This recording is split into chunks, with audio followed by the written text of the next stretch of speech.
Hello, this is Kevin Ann at Eagle Strong Voice. It's December 1st, 2022.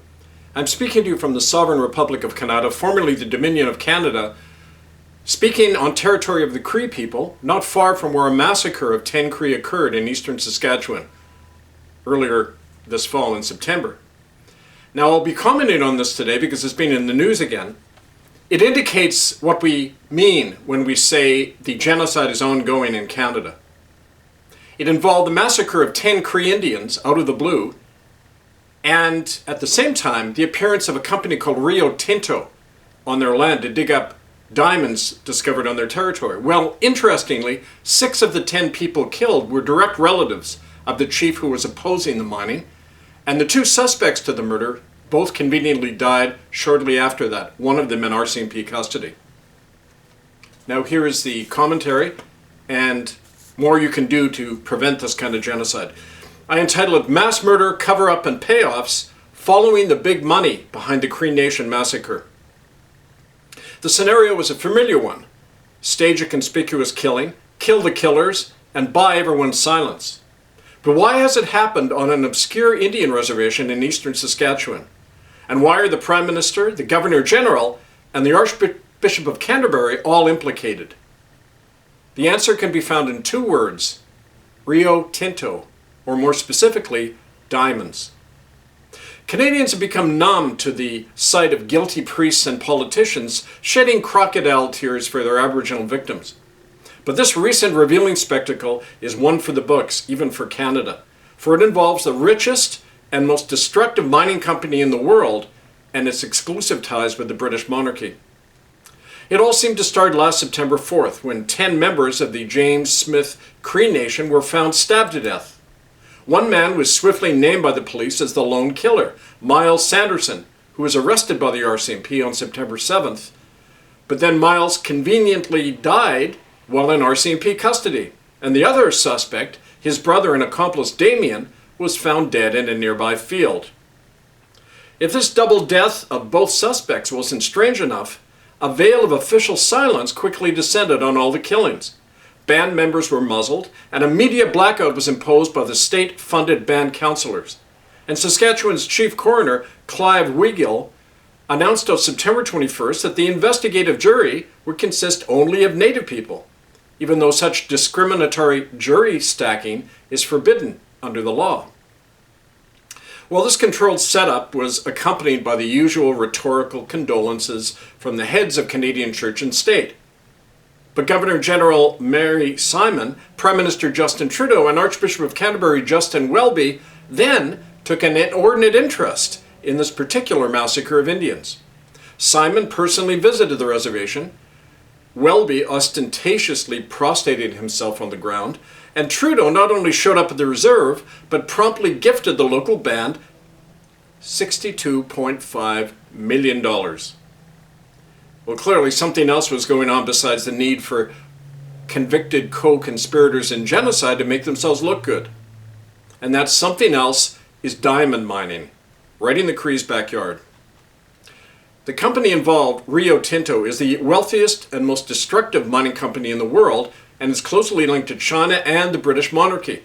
In 2018, Rio partnered with a Saskatchewan company called Star Diamond to begin digging up and desecrating the land on which the James Smith Cree Nation sits and where over $3 billion in diamonds reside. The Cree quickly vowed to stop the mining operations, and that sent shockwaves of concern not only through the boardrooms of Rio Tinto. One of the company's most lucrative shareholders was none other than the former Queen of England, Elizabeth Windsor. While in office, her personal wealth increased 50-fold to over £17 billion thanks to her investments in arms, depleted uranium, and Rio Tinto mining operations. And that wealth in the Crown's Rio Tinto shares, totaling £4 billion, are now in the hands of her son Charles, the present British monarch and official head of the Church of England. Well, speaking of dead Indians, Charles Windsor inherited more than piles of loot from his mummy. He is personally tied to Elizabeth's abduction of 10 Aboriginal children from the Kamloops Residential School in October 1964, and to their deaths and that of eyewitness William Coombs in February 2011. You can find that and other information under murderbydecree.com under ITCCS updates. Well, like Charles, his fellow investors in Rio Tinto kill Indigenous people. In Australia, their mining operations deliberately wiped out Aboriginal communities and destroyed the oldest archaeological site in the world, despite lawsuits and protests. Throughout Indonesia and China, Rio Tinto poisons Indigenous people with jungle defoliants and partners with governments to massacre environmental protesters. Such slaughter has paid off for the company. Last year alone, Rio Tinto's joint operations with the Chinese mining firms boosted their company's stock value by over 20%.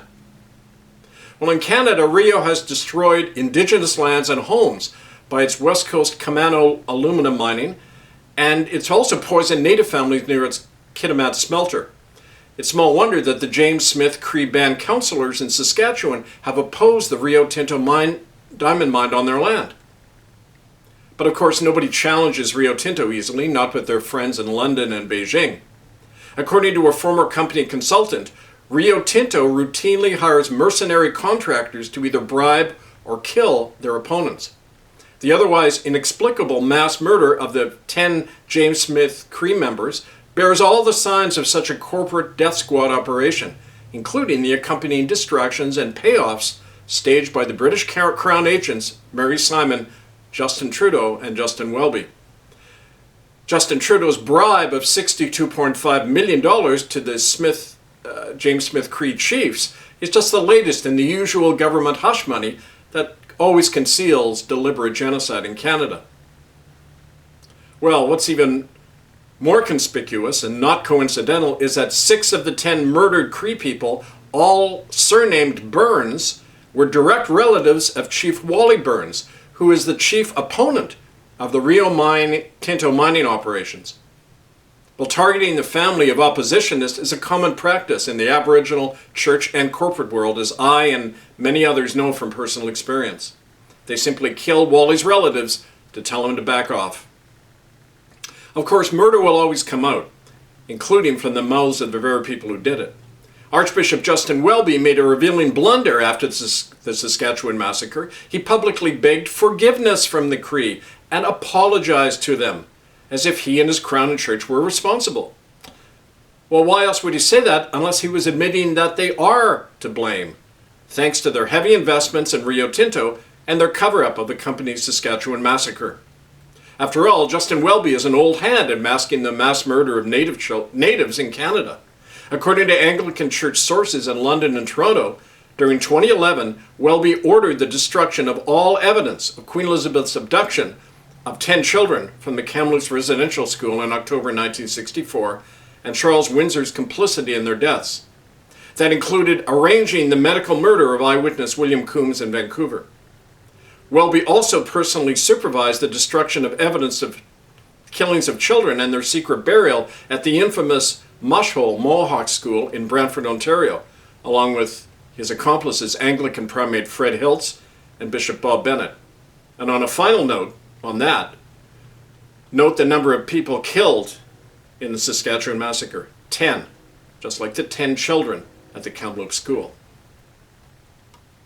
At one of our many protests at the churches responsible for the residential school slaughter, William Coombs turned to me and pointed to the angry parishioners of Christchurch Anglican Cathedral who were heckling us. William said, "You can tell these people are guilty.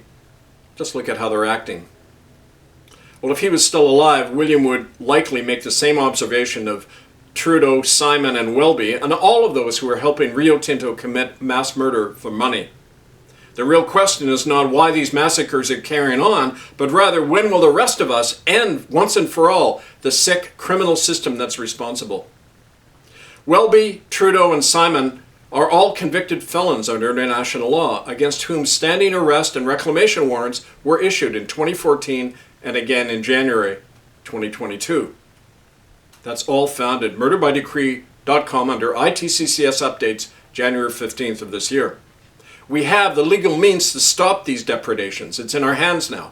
What's lacking is the will and the courage to do so, to enforce these warrants, reclaim the nation, and end once and for all Canada's criminal genocidal regime. If mass murder is not enough to move us into such action, then nothing can, and the killers of church, state, and corporatocracy will have won again. But you can prevent that starting on January 15th, 2023, the anniversary of the founding of our Republic of Canada and the common law court verdict that convicted these 3 criminals and others of crimes against humanity. Stand by this Sunday and every Sunday at 6 p.m. Eastern, bbsradio.com/HereWeStand for more information and how you can get involved, and of course murderbydecree.com, republicofcanada.org, and write to us, Republic National Council at protonmail.com. Stand by for more. This is Kevin Annett, Eagle Strong Voice. I thank you.